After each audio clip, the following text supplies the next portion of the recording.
Good morning. I'm Noel Bonham. I'm the State Director for AARP in Maine, and thank you so much for joining us today at this very important event, the Scamdemic Up Close.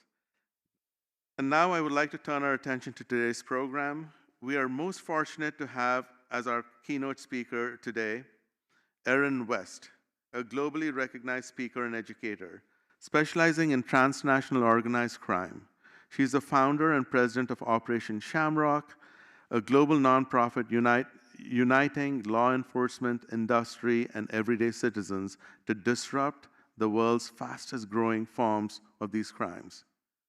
After 26 years as a prosecutor known for her relentless pursuit of crypto criminals, Erin now leads a cross-border fight to expose the scam economy, mobilize action, and protect both scam survivors and the trafficked workers forced to run these schemes. And I know that Erin's joining us from Uganda. She was supposed to be here in person, and then something came up in Uganda, and she had to kind of go there. So she's joining us from there. So please join me in welcoming Erin West.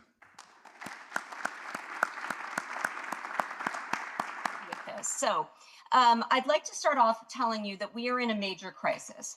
And what I want to show you is that we just received information from IC3. IC3 is our government's portal, and it's the best way we have of tracking data. It's not,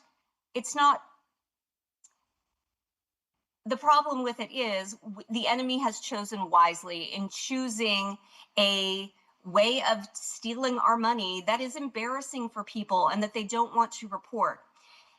So all we have to really rely upon for data here is what the FBI tells us. And what they're telling us is that we are on a massive upward trajectory of money stolen from us. They told us this year it was more than $20 billion stolen. But the way they showed this graph is deceptive. Do you see how it's all bunched together at the beginning with 2005, 2010, 2015? And so I asked a friend about it, and he made me this graph. And this is the graph to look at. What this shows us is that since 2021, it has literally been an upward trajectory that we have not been able to control. And that's why I come to you today, to tell you that we are at crisis level. During this conversation today, I'm going to tell you how it is that we came to be at crisis level, what we can do about it, and why we need to be very concerned about what is happening. So thank you for having me, and let's get to it. All is good, thank you. Okay, so I'm going to talk about just one way that the scammers are using to go after your money, and it's called a pig butchering scam. Now, I am good friends with Kathy Stokes, who is one of your highest levels of AARP, and she and I differ on whether or not we should call this a pig butchering scam. I'll tell you why I do. It's a very conscious decision. I care very much about victims, and my career has been based on helping victims. I was a prosecutor for more than 26 years. I worked in the most heavy victim sensitive areas. I was a sexual assault crime prosecutor for a good chunk of my career, over 9 years. I prosecuted hate crimes, and in the end of my career, I began to see what a dramatic problem we have with Chinese organized crime. And so I call this a pig butchering scam because not enough people know about this. And it is my job all day, every day to tell as many people about this as I can. And when I say pig butchering scam, it gets their attention. And I know it's rude and vile to victims, but this crime is vile to victims. And that's what they call it. That's what the bad guys call it. Now, Kathy says that this is rude to victims, and she chooses another term, and I respect her. But I think she also respects what I am doing, and that is trying to get awareness. And pig butchering raises more eyebrows than if I told you we were going to talk about financial grooming. So that is why I deliberately use it. But let's talk about what this is. Now, the way someone is going to reach out to you in the beginning of a pig butchering scam is in one of four ways. They will try and befriend you on a dating app, on LinkedIn, on a Meta platform, or they will reach out to you with a text that appears to be misdirected. These are ones that we've received. When this started in 2022, I saw my first victim of pig butchering in March 2022. And what we saw was something like this: being concerned about a dog and whether or not, the dog needed an appointment. It's the kind of thing that is meant to get your attention and get a response from you. Another thing that I will be doing during this presentation is I'm going to be pointing out to you, I want this to be a presentation where you leave with concrete ideas about what you personally can do, because I'm going to show you that we are in a global crisis. And you might think, Erin West, I don't know what you expect me, a resident of the state of Maine, to do about your global crisis. I'm going to tell you. One of the things that is going to be happening, if it has not already happened to you, is that you will come across someone in your immediate circle that you believed to be in one of these scams, to be being scammed. And I want you to be ready, prepared for how you talk to that person. Kathy Stokes told me, she taught me from the outset how you talk to victims, and I'm sure you're all well familiar with the idea that we don't just tell victims you're being scammed, because we're not likely to get a positive response from that. We need to lead with empathy. And what we need to do is really familiarize ourselves with how this scam works, so that when someone we know is in the middle of it, we can say to them, I've heard about scams that work like this. Have you heard of this? And one of the hallmarks, and one of the beautiful things about this, if there is any, is that they do it the same way every time. So if we can recognize this scam, we can point out to a victim that what's happening to you is not unique. The way they are talking to you is not unique. This is what they do every time. So as we go through, I will explain to you the things that you can point out to someone you know. So, for example, sorry, my assistant saved the wrong number. I hope I didn't disturb you. These victims are always hoping they didn't disturb you. That is one of the hallmarks that they use. They say this, and even when I speak to some of the people that are inside these scam compounds now, they will use that even in talking to me. That's a common phrase that they use. So recognize it and point it out. Now, let's go back to what they're doing. What they're doing here is just trying to get your attention. This is one that I received recently, and I keep looking to the side because that's where my screen is. Come to my house tomorrow to eat ribs. And as someone who doesn't cook, that looks interesting to me. I might think that's a friend, especially on a holiday weekend. I might say, I'm sorry, I don't have your number in my phone. Don't do that. Don't respond to them, because if you do, you will get this. And what that is a photo that's being used over and over and over again to get interest. I call her Jessica, but she could just as easily be Ethan or Evan, because we know these scammers are going after women as well as men, old people, aging population, as well as our young population, everyone they can. Anybody is a target of this scam. Now, what Jessica will do is, here comes your next hallmark. Jessica will, first of all, you see that Jessica is in the gym. That is part of the allure. What they are trying to show you is a dream, an identity of this person, that she is a young, attractive, hardworking, she takes care of her body. And here's her hallmark. She will then ask you to move this conversation to WhatsApp. The reason why she's going to do that is because she wants it encrypted. She wants it where no one else is watching what is happening. Now, what she is going to do, she's got a playbook, literally a script that she will be using over the next 4 months. This is a long con. Jessica is going to sell you a dream, and the dream is you could have someone like me fall in love with you. And in fact, she will create a relationship that exceeds any dream that you ever had for a relationship. She will be attentive. She will know things about you that you tell her. She will remember things. She will be thoughtful.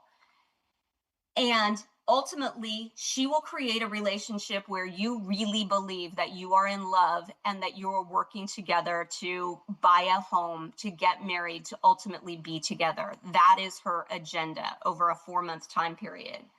Now, if you think, Erin West, I don't think this would happen to me, that's fine. You don't have to believe it would happen to you. But what we know is that we are in a loneliness crisis. It's established. World Health Organization backs us up. American Psychiatric Association. We're in a loneliness crisis. So if you don't believe this would happen to you, that's okay. Let's have empathy for those Americans, those global citizens who are open to someone like Jessica speaking to them, that maybe they haven't talked to anybody all day and they see something from Jessica and they think, well, how harmless. I'd like to have a conversation with someone attractive and young who is interested in me. So we don't have to think it could happen to us. We have to know that it is happening and know that we might have an opportunity to disrupt it. That's another thing I want to point out to you. As I go through this, I'm going to tell you how this whole thing works. And I want you to be thinking from a perspective of, how can I be disruptive of this? You are going to see all kinds of ways that this happens. I want you to be thinking, where can I make it more difficult, more expensive, more time consuming for the bad guys to do this work? That's our goal. I also want to tell you how this might appear in your own life. Now, I am over 50. I am a woman, and goodness knows I travel. I am all over the place. And so I'm in the over 50 Women's Travel Club. And frequently when I'm awake overnight in a foreign country or somewhere else, I scroll that. Recently, I've been noticing this. People like Emily from Nashville showing up in this club. And I'll tell you what, we are a bunch of very normal people in this group, and we certainly don't look like, Emily from Nashville looks a little different than the way this girl looks after a long haul flight. So she is different and interesting. And I think as I read this, she is not Emily from Nashville, friends. She has to be someone else. This is someone who has infiltrated our group. So I reverse image her, and I find out that, sure enough, she is Aunt J. Maronka, and she is a German influencer. So here's another thing we can do, friends. We're always looking for, what can I personally do? Because there is not one thing that is going to stop this crisis. It is a combination of all of us doing everything we can do. And so what I suggest to you is police your own corner of the internet. And that means call out Emily from Nashville. So I did. I called out Emily Parker from Nashville in this group. And a lot of people said, I don't know why you think that. I don't know. I don't understand what you're saying. But what I also did is one better. I talked about it. I raised awareness, and I put this on my LinkedIn page. If you don't follow me on LinkedIn, please do, because I talk all the time about what the latest scam is. In fact, I got a text just this morning. There's a fabulous job that I am perfect for that they sent me information on. So I put this on LinkedIn and I say, hey, here's a new way they're coming for us. They're infiltrating our groups on Facebook. And I'll tell you what, the very next day, I got a direct message from a banker in Nashville. And he says, thank you so much for posting that. I matched with this face on Bumble. So thank you for saving my wallet and my heart.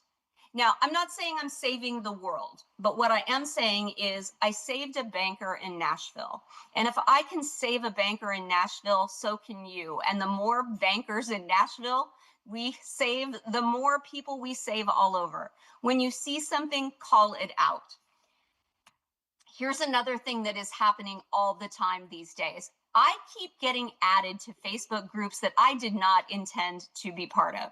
And one of them is the Organized Homes Cleaning Hacks and Tips. I don't know why I'm in that. There's another one that's like IKEA. I didn't join that. But here's what I'm noticing. Look at the name, Maria Victoria. I am telling you, there are lots of people that are in these groups that have 2 first names. That's their hallmark. That's their thing. But what I'll tell you what is happening with something like this is when I threw that up on the screen, you probably looked at that and had an opinion. You probably thought, oh, well, definitely not 3, maybe 2.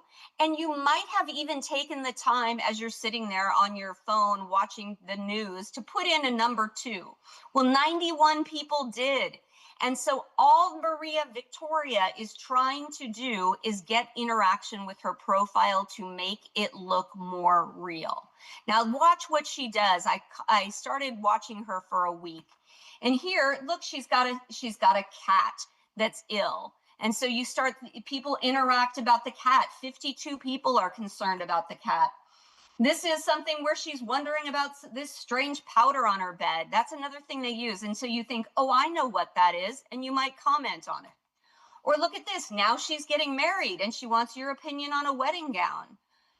But then, oh my goodness, she bought a gown and you can see that it's not the same person. The tattoos are different. This is a different person. And she is saying she regrets this. Now she's got a sick dog and she's got 124 people interacting with that. Now she's got a problem with her dogs are annoying, but she's trying to be considerate. 175 interactions. And here she is. Look at her. She's got 1,800 friends. That's what's happening on Facebook is these people are just putting bait out there to get you to interact. And that is making their profile seem legitimate. And then what she's going to do is she's going to reach out to all 175 people who said something about her dogs, and she's going to befriend them. And ultimately, she is going to draw them into her pig butchering scam. Now, let's go back to Jessica. What Jessica is doing is she's executing her playbook. She definitely does yoga. She plays golf. And the reason why she's doing this is because they have tried and true figured out what gets the attention of American men and American women. They've been at this for 5 years, relatively unimpeded. They have consulted with PhDs to figure out how to trick you, how to trap you, and how to take advantage of you and steal your money. And this is what they found. Showing this wealthy lifestyle gets you to pay attention. And what's going to happen is in this dream that they've sold you, this loving woman, it also turns out she's wealthy. And finally, not on day 1, not on day 7, not on day 21, she will start talking to you about how it is she became wealthy. And here's your next flag. It was from investing in cryptocurrency. And the next red flag is this. She didn't know how to invest in crypto either, but her uncle did, and her uncle could teach you. Now, it's always going to be an older family member that can do this, and frequently they have a job with Goldman Sachs or some type of investment so that you can rely upon them. Keep squirreling all of these informations I'm telling you, because you're going to want to review this when somebody you know has this. Oh, and how did you learn how to invest? Oh, it was an older person, a more senior person that taught you how to do the investment. So let's talk about how this scam works so that you can understand it. What Jessica will tell you is, I make all this money in cryptocurrency, and you believe her because you're in love with her. You've seen her travel. You know that she's part of a country club. You've seen her drive a Range Rover. You know that she is able to live an exceptional life. Now, she will say to you, okay, let's get you started. Let's have you invest in cryptocurrency. And so you think, I really don't want to do this. This makes me concerned, but okay, I'll start. And she'll say, let's start with a small amount of money. Now let's talk about exactly how this money moves, because this is important. She will say, let's take $5,000 of your money that is sitting at Bank of America, and let's wire it to one of these locations. Now, I do not expect any of us to become experts in cryptocurrency and blockchain investigation. You don't have to be. What you need to understand is that it works a lot like when you go to a foreign exchange at an airport and you trade your US dollars for Japanese yen. It's that simple for the purposes of what we're doing here. So in order to make that change from US dollars to yen, you need to I'm sorry, I shouldn't look at the chat. I will assume that you are going to reach out to me if there is a problem. Okay, so to do that, you need to go to an exchange, and there's something called a crypto exchange. Now, you probably have heard these names if you watch any sporting events. They love to be sponsors. These are American-based cryptocurrency exchanges. And what that means is, and Jessica is going to lead you through it screenshot by screenshot. She will make this accessible to you if you are 25 or 85. She's going to teach you how to make these investments. So what she'll do is she will have you open an account at Coinbase. It will be your name. It will be your personal information, and you will give it to Coinbase, and you will own an account at Coinbase. You'll have your 5,000 US dollars in there. Now's the exchange part. You're going to change your US dollars to USDT. That's a stable coin. It's called Tether. And it's 1-to-1 to the US dollar, so it's easy to understand. Instead of having 5,000 US dollars in this account, you will now have 5,000 Tether in your account. Here's where your money gets stolen. Jessica will say to you, my uncle says this is where we should invest. This is the platform. Now, I'm showing you an example of one of these fake cryptocurrency trading sites. This is how they do it. There are thousands, tens of thousands, hundreds of thousands of these on the internet, and they will lead you to it. Here's another thing the enemy does. They have chosen a way of stealing your money that most people don't have a lot of familiarity with.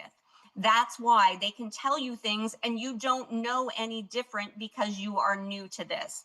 Also, they've chosen a type of investment that there's a lot of FOMO about. People think that you can make big money in crypto, so they're interested in this. And finally, they've also chosen a way of moving money that unfortunately law enforcement is not yet experts in and really is having a hard time keeping up with. It's a genius plan by the enemy executed to perfection. So when you look at this site, you don't know any different and you think, oh, okay, this is because she might even show you a screenshot of her account here and that says that she's got 5 million Tether in it. You don't know. And the fact that they use Apple, available at the App Store, also reinforces your trust in this. Again, screenshot by screenshot, she will tell you how to create an account on here, and then she will show you how to move money on the blockchain, how to take your money from the security of this account into this account that she has given you. And that's when your money is stolen. Now, you think your money is safely in an account at GOO Markets, but in fact, it is gone. It is into the scammer pocket. But here's the hammer. You don't know that.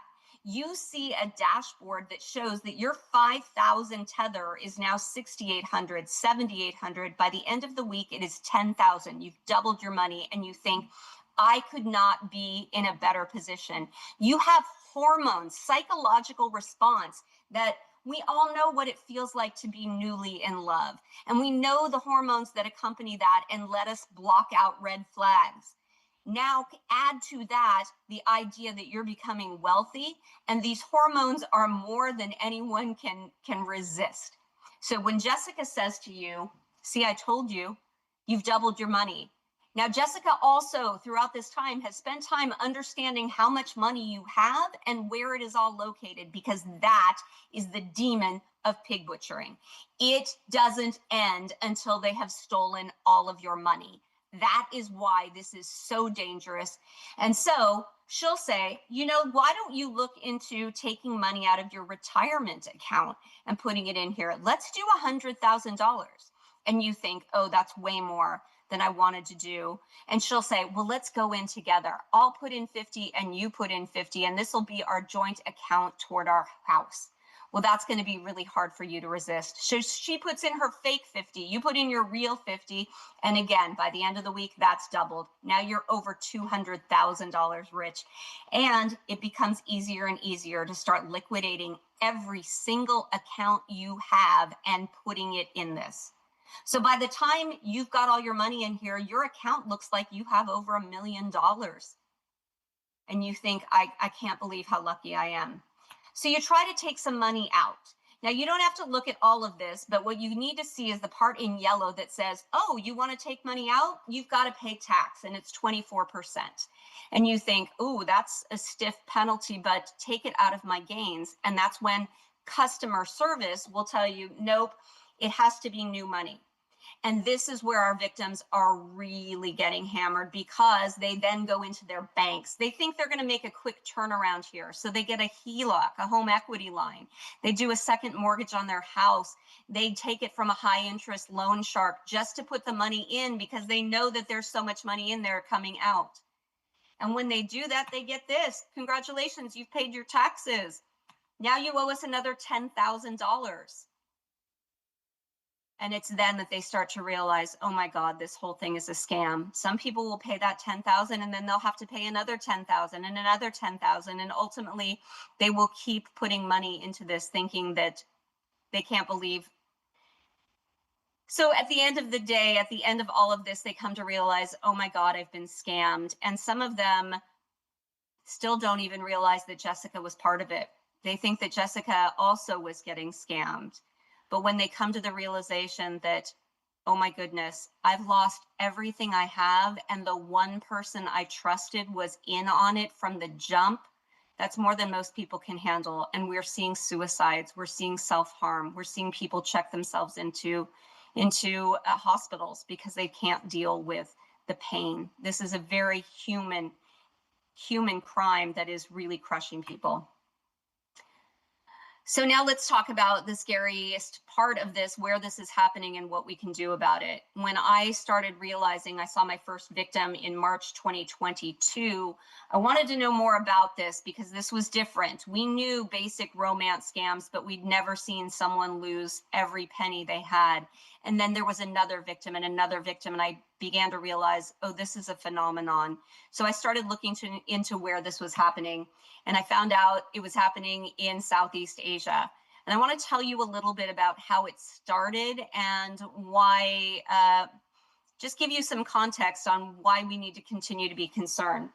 So I want to take you back in history to pre-COVID, and I want to talk to you about Chinese organized criminals. And when I say that, I mean legitimate Chinese organized criminals. I mean people from triads, people that have been convicted. I'm talking about the 14K triad. I'm talking about Broken Tooth Koi.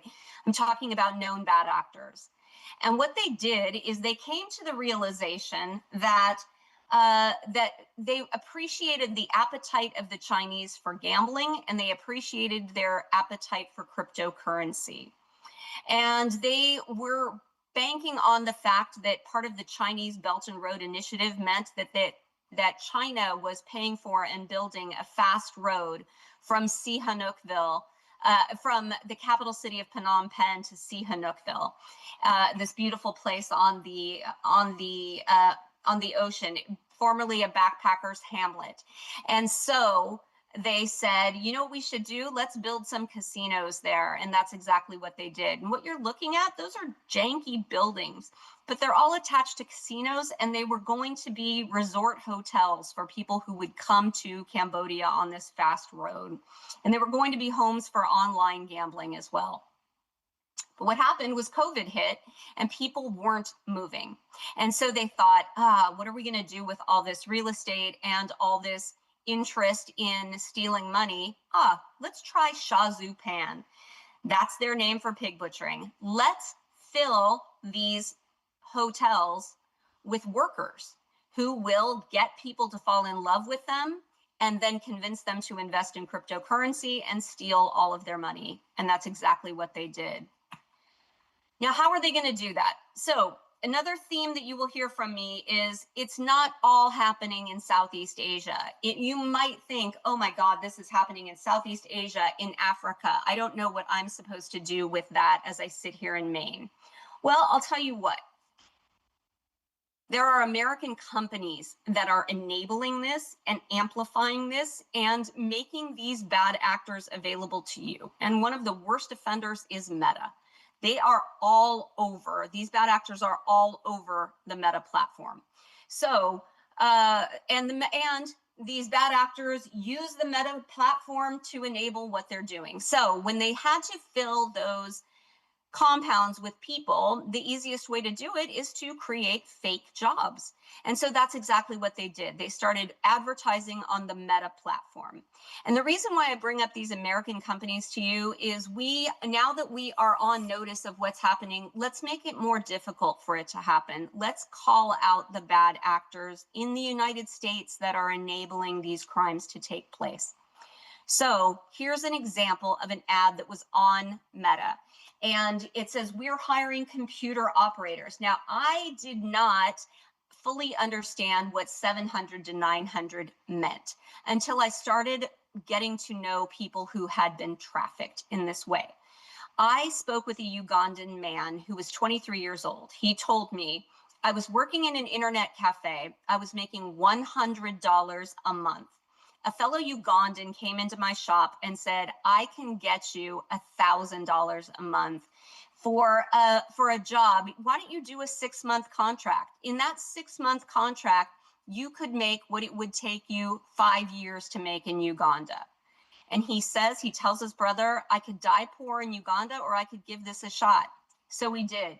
He went through 2 interviews that seemed very real. He took a typing test. They expedited a passport for him and a visa. They helped him buy a plane ticket to get there. And when he got there, he found this. These are the same janky buildings that I showed you here, but now they've got a 2-story concrete barrier around them. These buildings look a lot like college dorms, but they don't house the normal number of people. They house 8 people to a room in bunk beds. And what my Ugandan friend found when he arrived is that he was escorted in through a gate. There's only one way in and one way out to this whole complex. And it was guarded by men with AK-47s. They took his passport, they took his mobile phone, and they told him, your new job is scammer. And that's what you're going to do 16 hours a day. You'll be awake and asleep in the Pacific time zone so that you can go after Californians. And your job is to convince them to fall in love with you. And then you'll hand them over to someone else who will go after them to do the cryptocurrency investment piece. And that's what Small Q found. Now, when I was a local prosecutor, I wanted to get over there and see it myself because I couldn't believe that there were literal compounds that were holding enslaved workers. And so I wanted to go, and I was told that was too dangerous. And so as soon as I retired, and I did retire from my job as a prosecutor because I wanted to take this to the next level and really do some good awareness. And that's when I retired. I started a nonprofit called Operation Shamrock, where our mission is to educate about, mobilize against, and disrupt transnational organized crime. And I took myself to Cambodia to see for myself. Now, I connected with some journalists and we drove 1,000 miles. And what you're seeing here, the red dot, that's the capital city, Phnom Penh. And we drove 1,000 miles, and that driving trip changed my life. What I saw was a country under construction. Everywhere you look, there were massive buildings being created.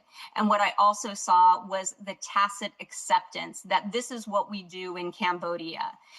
You may have heard it referred to as Scambodia because that's what is happening there. It makes up half of their GDP. So when I saw this, it changed the course of my life, and I could not stop talking about the fact that we are in a world of trouble. We are not paying attention, and they are building a hideous global community. Now, I'm hoping you can hear sound here, and this is part of my drive. Now I'm on the ground floor where those buildings are, and my journalist friends are talking about a police station that is up on the corner that they want to show me. So much. They build so fast. So this is awful. It's awful. And what you'll see on the corner is a police station at the bottom. You're joking. No, it's right here. Wait, it's from this side, isn't it? It's gone. No, That's replaced the police station. Oh my God, the police station. Compound replaced the police station. Oh my God. No. Oh, that is. Was that where it was? That is where it was. And if you look on the right, I mean, look, this is all part of it, and it is just So yeah, so I gotta say, Actually push the police Ted out. was in there last year. So what they're saying is right there on the left, there used to be a police station. And now the compound has subsumed where the police station was, which gives you some indication of how this is able to happen in Cambodia, because the world has never seen the level of lucrative business that is happening as a result of this. And they are able to pay off anyone they want up to the highest levels of government to allow this bad activity to continue to happen in Cambodia. So this is what I saw: plans everywhere, construction everywhere, just massive, literally everywhere you looked, more and more buildings being built. And I thought, this is out of control. We have lost this. I don't know how we fix this at this point. So I came back and I spent the next year, that was February 2025, that I went to Cambodia. And now in February 2026, I went back. And I went back because I heard that they are cracking down on scam compounds in Cambodia, and I wanted to see for myself. So I was on the ground with a local guide, and this is what we found.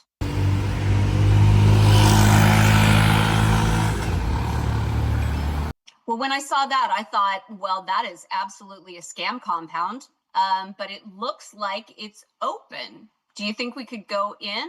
And he said, well, let's give it a shot. So here I am inside the compound. I genuinely can't believe what's happening right now. We walked up to an abandoned scam compound and got permission to go in. So we're seeing it from the perspective of somebody who could have been in here, and you can see how big it is and how many people must have been living in here doing this work.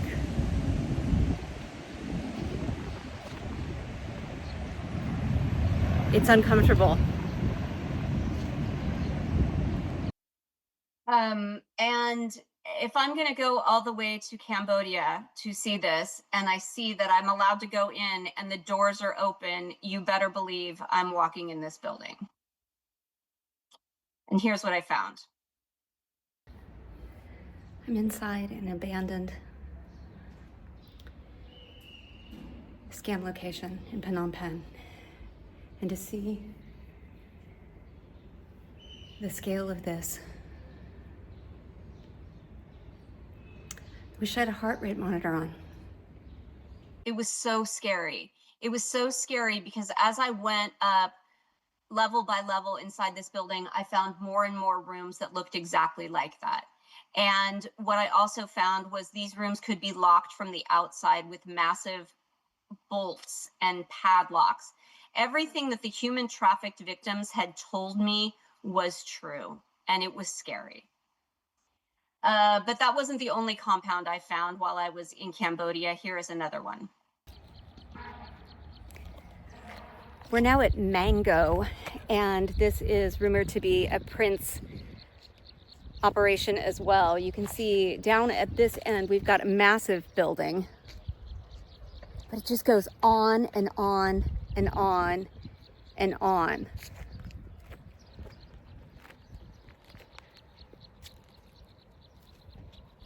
It was like a half-mile long and we went all the way around it to see, and it was a 2-story wall with barbed wire at the top, no way in and no way out. If you were inside there, you were absolutely trapped. Estimates from the UN in 2023 were 120,000 people in forced slavery in Cambodia and about the same in Myanmar. And we'll talk about that in a minute. So that was in 2023, and the numbers have only gone up since then. So I think a reasonable estimate would be 500,000 people whose full-time job all day, every day is to come after you to steal your mom's money, your cousin's money, your kid's soccer coach's money. That is the enterprise, and it's running at full steam and just a complete success. So let's talk about other places where this is happening. This is Myanmar. And when I look at this, it's from the perspective of the Thai side. That is the Moy River. It separates Thailand and Thailand and Myanmar. And the reason why this is also able to happen in Myanmar is because Myanmar is being run by warlords at the moment. They're being run by armed militia groups. And so if you pay up enough to those armed militia groups, you can operate there. And so this is, if you've ever heard of anything about a scam compound, you've probably heard of KK Park. KK Park was the original city that was built for the sole purpose of stealing money from the world. And that's what this is. Insane amounts of, those are all dormitories with the red roofs. The buildings with the blue roofs back there, those are where the scamming happened. A massive, massive compound. But this is what keeps me up at night. Well, let me go back for 1 second and show you. You may have also noticed this telecommunications tower. Well, that was obvious to me when I first started seeing this in 2022. And I thought, why are our Thai allies supplying these bad actors with telecommunications? And so I started calling that out. And every time I spoke about this, I talked about low-hanging fruit and ways to disrupt. And one excellent way to disrupt would be to turn off their telco. We'll talk about that in a few minutes. But what keeps me up at night is this. This is an aerial image. You can see the Moy River there. And I want you to think of this as two camel humps. And you can see what this looked like back in February 2020. Those blue roof buildings, those were where the scams were happening. And the red roof buildings, those were the dormitories that existed in February 2020. This is what they were able to build in just 2.5 years. I can't get a bathroom remodeled in Santa Clara County, and they are able to build hundreds and hundreds of buildings. And I want you to think of what that would take. I want you to think of the supply chain. How are they getting all these supplies through war-torn Myanmar or through our allies, the Thais? How are they getting all of the physical components that are necessary, to say nothing of the human power that it takes to build this kind of massive situation? But here's where it gets even worse. This is what it looks like in 2025. And when I was there in 2025, looking across the river, that dirt patch was filled with buildings that were 7 stories tall. This wasn't ending. This was a massive, massive problem with plenty of room to grow. And so what was made clear to me by seeing all of this was that the enemy is not only well thought out in the scam campaign they are waging against us, but they have the infrastructure, the money chain, and the human capital to get this done. But it wasn't just there. What I was seeing was also this. Just down the river was a compound that looked like this. And here's another one. What you can see is they just build the same buildings over and over again. They don't need new plans. They just keep doing it over and over. And there are dozens and dozens of these in just this one spot. And this is just what we can see from the border of Thailand. And we know they're building more and more inland now where we can't see them. This is the enemy that we are facing. But it is not just Myanmar. This is what's happening in Dubai. I drove around this building in Dubai, and what I can tell you is from the other side of this, all the windows are open and they've got laundry hanging in there. It's full, and there are no cars in the garage because no one is allowed to leave. You see that telco tower right there. Here's another piece of infrastructure that is being brought in. They're bringing their own infrastructure in to have the sources they need to be able to move their signals out. Here's what's happening in the Philippines. This is in Metro Manila. It's just 5 blocks from the American embassy. And this is clearly a scam compound. We've got barbed wire on the roof. We've got bars over the windows, and we've got a gate where they control access in and out. Now, this is one that was raided by the Philippine government, and then they allowed us to come in and see what it looked like inside. Now, when we think about how you get human beings to do something so vile as to create a fictitious relationship and then steal your money, you have to realize that the way you do this is with a carrot or a stick. You provide enticement to people that they want. And to get it, they have to be successful in their crimes.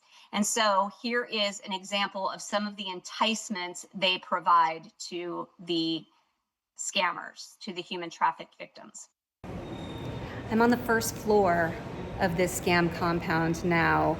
And on this floor, there were ways that the human trafficked victims could spend their money if they made any. In this room, there were electronic gaming machines.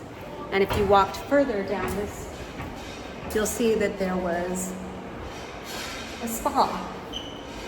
There was a massage parlor. There were even brothels.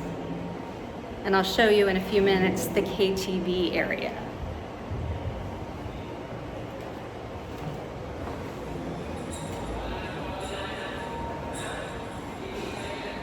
So what you're seeing is inside this building, they have enticements for the bad actors, and it's debaucherous. They've got women, cigarettes, alcohol, they've got gambling machines, they've got a brothel, and they also have this, and this is their KTV studio, which is a very high-end. I can't even imagine how much money went into creating this location inside the compound for the scammers who were complicit. So this is the KTV room, left exactly as it was when they found it.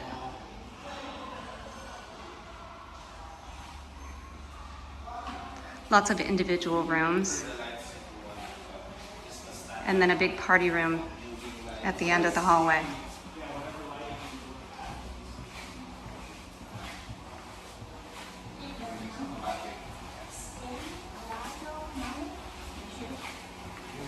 Celebrate? Yeah. Yes, this is where they celebrate. Even they have DJs here.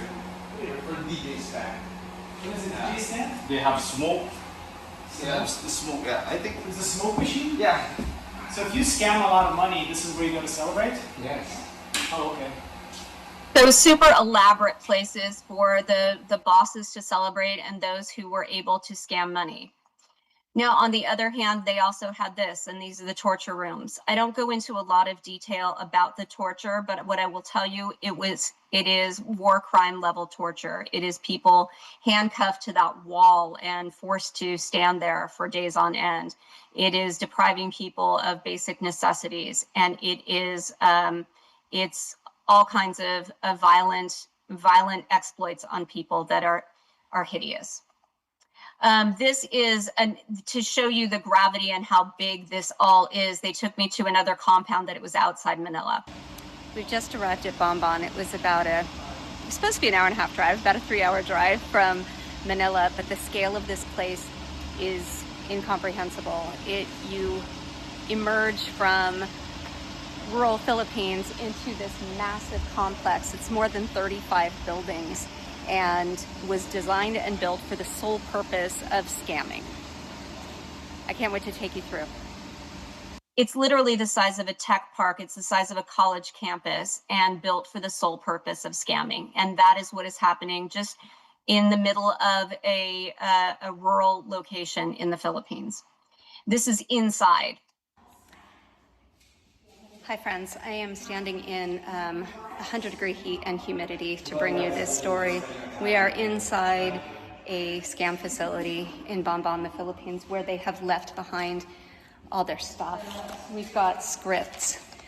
We've got the notebooks where they kept all the information.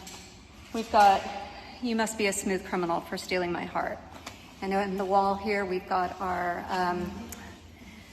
Chinese organized crime messages reminding us to do good work and steal lots of money. You can see the massive wire situation we have going on here, and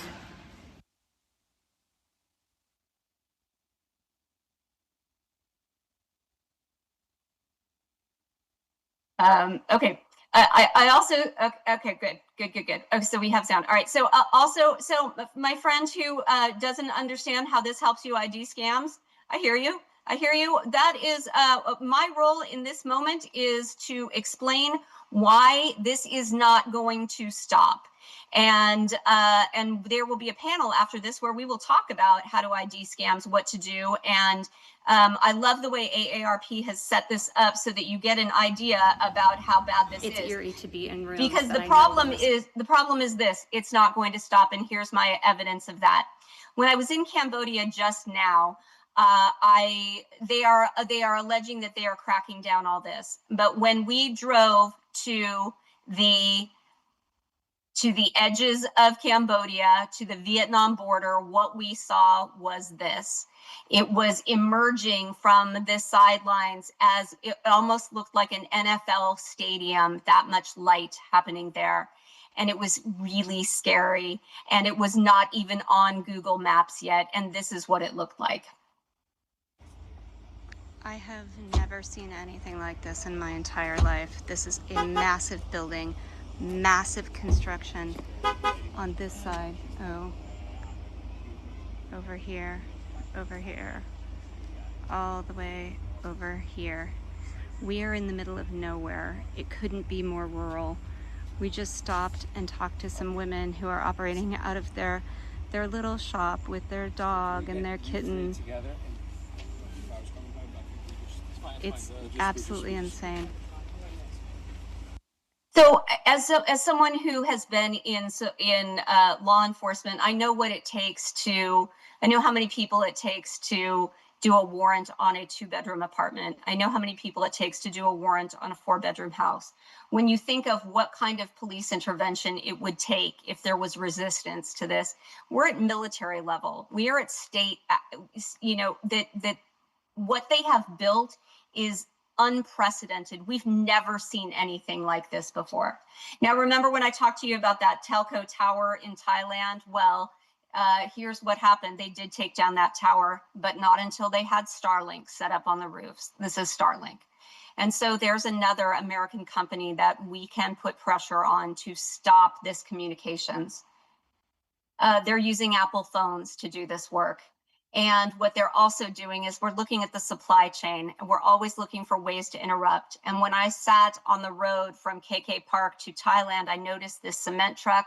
And then I found that concrete factory was in Thailand. So in Thailand was enabling them to create the cement that was building the buildings that were housing the trafficked workers and their ability to steal our money. So I left Thailand and I went on a tour of Southeast Asia, speaking to people in high-end government and talking about this and calling this low-hanging fruit, that we need to stop this. And when 4 months I came back, that cement factory was gone. Now, I'm not saying I saved the world again, but what I did do is make it more expensive, more time-consuming, and more difficult for them to do their job.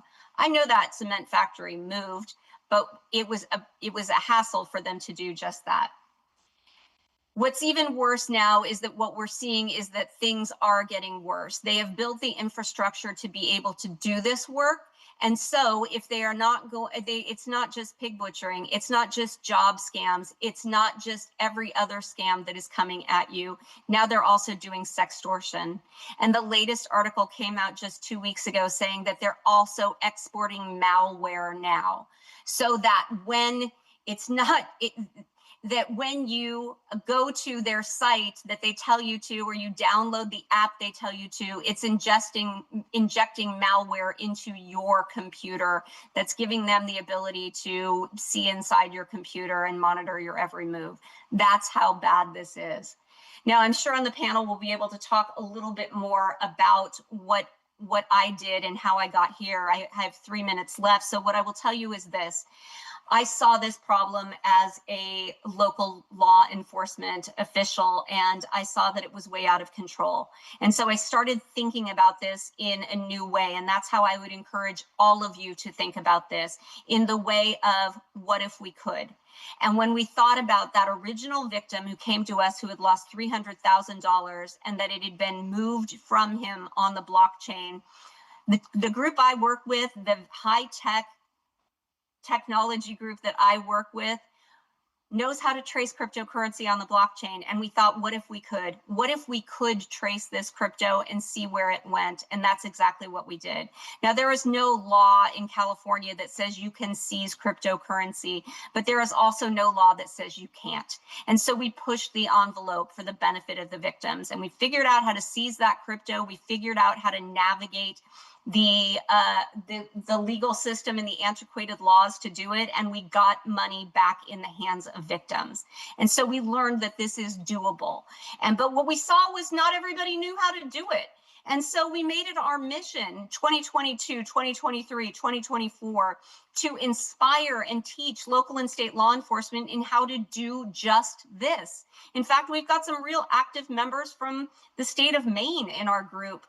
And so we built a coalition, and our coalition started off with 85 members, just law enforcement, who were learning how to do this type of investigation. And we're so proud of the coalition that we've built that exchanges information on a daily basis and teaches each other how to do this work. But I realized that wasn't enough. What we needed, and this is why I retired, was we needed more than just law enforcement in this fight. We needed to bring together banking, crypto, law enforcement, diplomacy, victim rights. How do we get this all together in the same group? And that was Shamrock, built to be a cross-sector information sharing. And so if you have a victim and you need help, go to operationshamrock.org. There's victim resources on there. AARP it has so many resources, and that's why we link to you on our website, why we show you how we promote your Fraud Watch network and your amazing groups that you have. And I also do a podcast. And the reason I do this podcast is I need to get this information out to my Aunt Terry. I need to get everybody talking about this all the time. This needs to become the new Nigerian prince. This needs to be coffee table discussion. That's how we protect ourselves. And I'll end with this. What your takeaway from this presentation needs to be is that they are coming for us. They continue to come for us. They are going to come for us. And we need to be our own detectives. We need to assume that they are coming for us all day, every day. And it needs to be our job to figure out, to be skeptical of every electronic communication that's coming our way. This is how this helps you identify scams, Harvey, is that we are suspicious of everything coming our way, and it is a scam until otherwise proven. I'm looking forward to the panel where we'll have more ability to discuss the nuts and bolts of what we can do together. And I'm grateful for AARP for having me here today. So I will leave it.